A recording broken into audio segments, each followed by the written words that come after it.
Hello and welcome to my knitting podcast. My name is Jolanda and thank you so very much for joining me today.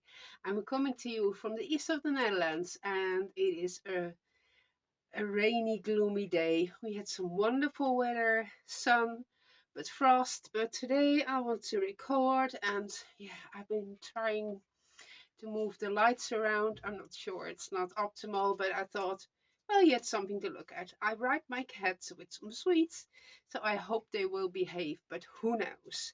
They usually steal the show. I have something to share today. I am not prepared, but we will see how it goes. What I'm wearing today is a finished object from last time, but I did not show you how it looked while I wore it, or I did not even have any decent pictures, I think.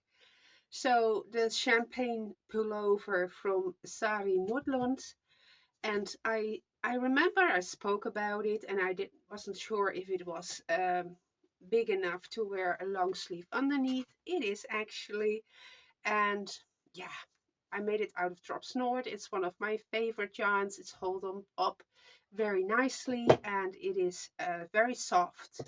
I can machine wash it on a wool cycle, and well, it just stays very beautiful and nice, and there is very minimum pilling because of the nylon that they added to it. It's a sport weight yarn, which is also nice, and yeah, I am very pleased wearing this one. I have another finished object, and if you've seen the shorts here on YouTube, you already seen it. I think it's also on Instagram. This is the let me think, the snow, um, the Agnes kofta. Yes, that's what it is.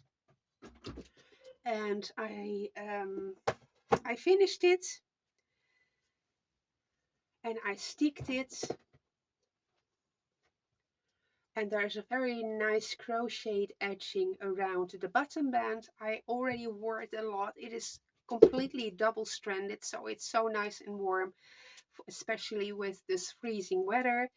I used on the inside of the stick, I sewn a ribbon, and that was a little bit fiddly because well, I should have measured and made the ribbons both the same length. I just started sewing, and one bottom band I stretched out a little bit more than the other one, so I had to redo one because they were not the same length anymore. And that's because, of course, the ribbon is not stretchy and the knitting is. So it fits very, very nicely. I haven't even blocked it because I just started wearing it. But it will, I mean, it looks already very nice. And the next wash, it will already will be blocked anyway. So I'm very happy with this, and I think it looks very nice. I was a bit concerned because there is a lot going on color-wise, but I think I chose the right colors, so I don't actually disappear um, visually because of the colors and the busyness. But it's really nice. I love it. It's the size, everything. Yeah, I did a few modifications because my row gauge was off. I did not have enough room to do all the decreases, so my sleeves are a little bit wider, but everything turned out beautifully.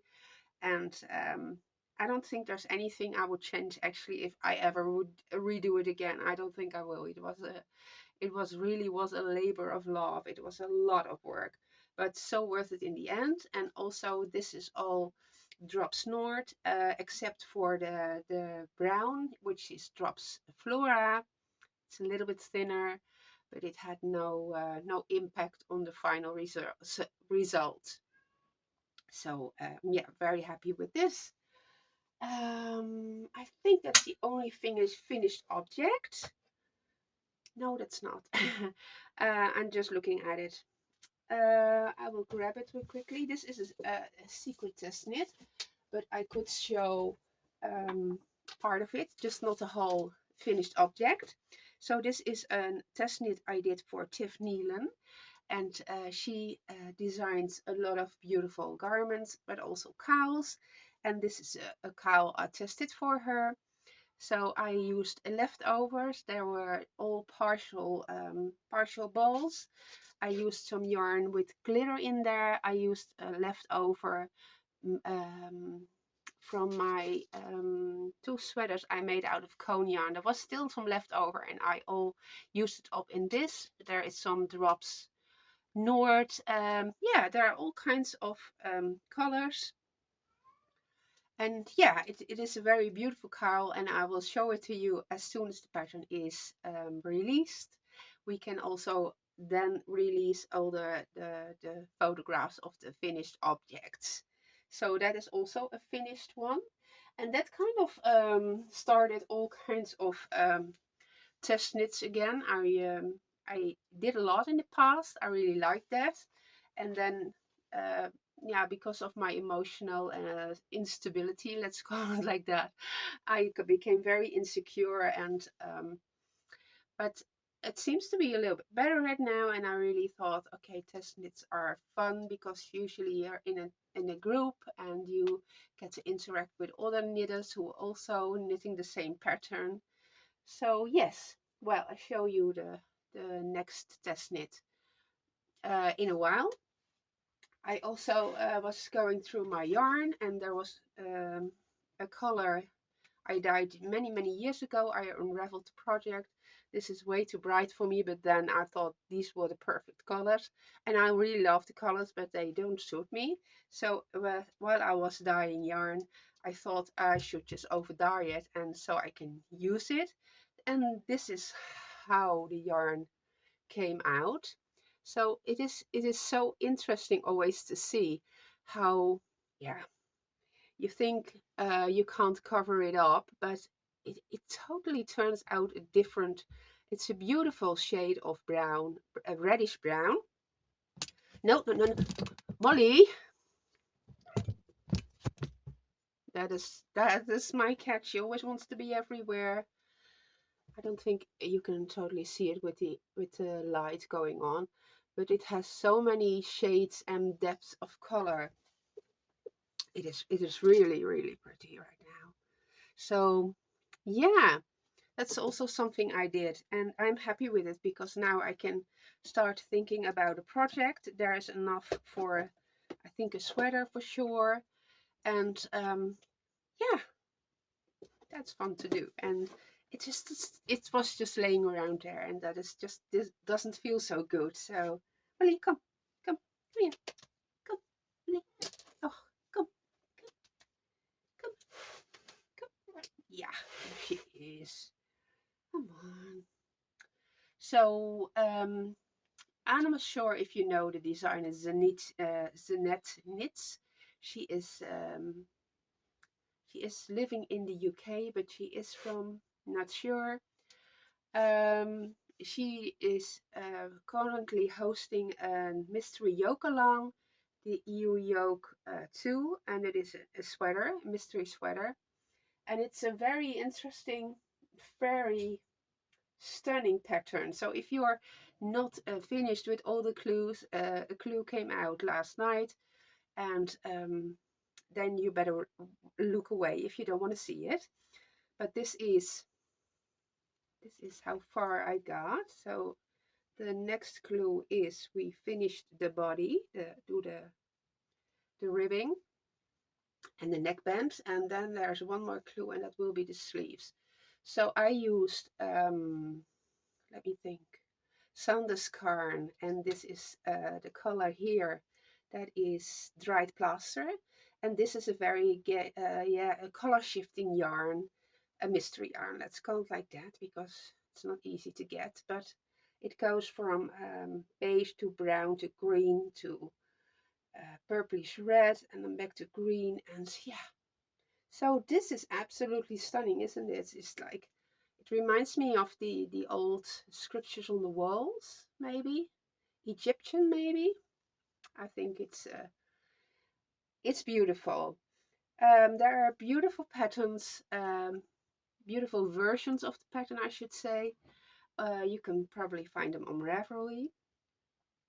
So it is a lot of knitting because there are the needles are very thin, very small. Um, I love it. Is it something? There's a cat stuck on my leg. Is it something that is screaming my name? Not sure. Not sure. I think the colors are right. And yeah, I just was thinking about it today. I think, is it something I will wear? Well, we'll see. I will just keep on going. I had a little bit of wrist pain and a hand pain. This one hand that has been operated years ago because one of the tendons, one of the fingers, it tore off. And this is always a hand that is keeps getting very sensitive at the spot. They sewed it together, and that hand was not so very happy with these small needles. So I will see. I will keep going and see how far it goes. I don't think there's a particularly need to finish it in a certain time frame. I think it was at a point that there was not much going on knitting wise. Now I have a few test knits, and I think it will not be a priority for me at this moment.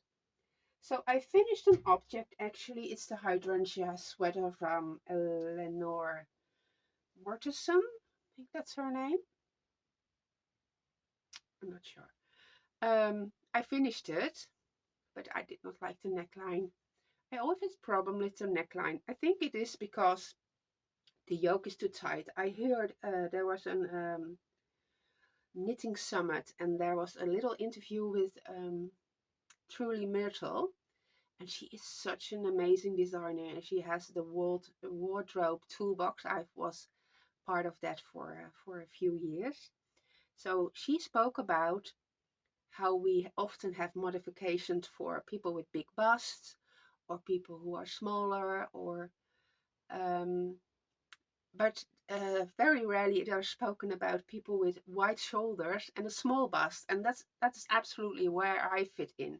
So my shoulders are very wide, but if I choose which I do, I choose a sweater size based on my bust circumference.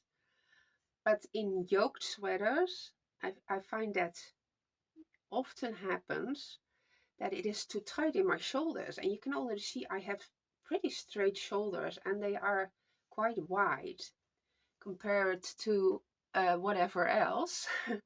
See, so when it fits perfectly here, it is, yeah, especially in the yoked sweaters, I think there are more people who have problems with the fit of that. I think it needs more ease in the shoulders than a regular sweater, and when you don't have that, it is tight. And I made a video of it. It was way too tight here. It was supposed to be a longer, deeper yoke. I already thought, okay, that is not something I like, so I changed that. But after blocking, it still was very deep, and while it was too tight here, it was problematic moving my arms. So everything came up, and then it all bunched up here. So I tried and pulling it up. I thought, okay, I did that before with the Birkin sweater because yeah, that happened. And apparently I don't remember that. So I do it over and over again. So I made a note on my Reverie page, remember to take a bigger size for the round yoke and then choose the smaller size after you divide for the sleeves. But that is always a thing, because if you take a bigger size, you also have way bigger sleeves, and I have very small arms, so if I get really big sleeves, oh, I don't know. I think I have some figuring out to do in my head before I really understand how I can change things around. Because you can, of course, if you have a lot of stitches, you can use less stitches for the sleeve, but then you end up with more stitches for the body, and that's also something I don't want. So in the end, it probably ends up with no casting on no stitches for the underarm, which is, I don't think that will result in a good fit either. Maybe I should just change to a bigger needle size for the yoke, and then I don't know. I don't know. So if you have any suggestions, I am very happy to hear what your experiences are with that. So as I did with the Birkin, I unraveled this. So you can't unravel like that because this is the cast on. So I did it like with an afterthought heel.